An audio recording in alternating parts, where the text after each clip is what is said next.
गाजे से दिल जलाया गाजे से डीजे फरियाद डीजे फरियाद रिकॉर्डिंग स्टूडियो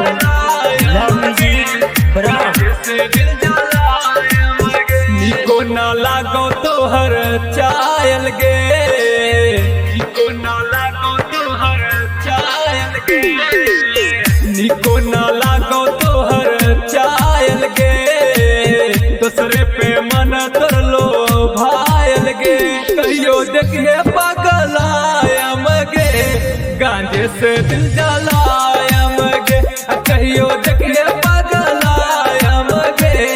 गांजे से दिल जलायम गे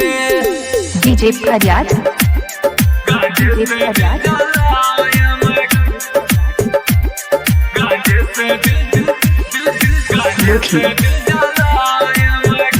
कहियो रिकॉर्डिंग स्टूडियो गांजे से दिल जलायम पहले तो कर रही हमारे से प्यार गे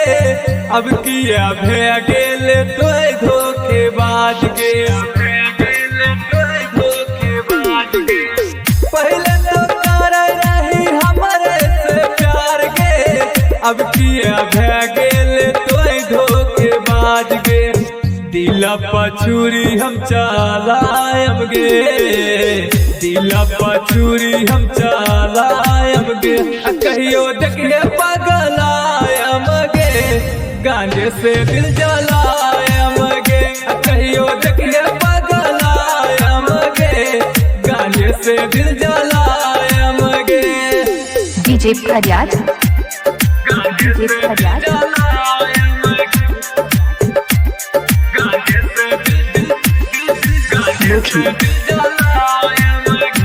कहियो रिकॉर्डिंग स्टूडियो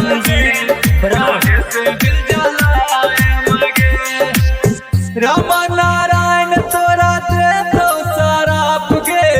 शिव नारायण तोरा रहतो न साथ गे नारायण तोरा रहतो न साथ गे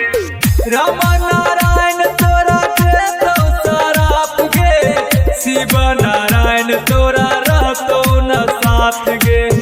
आज के देहल पिन्हले पायल गे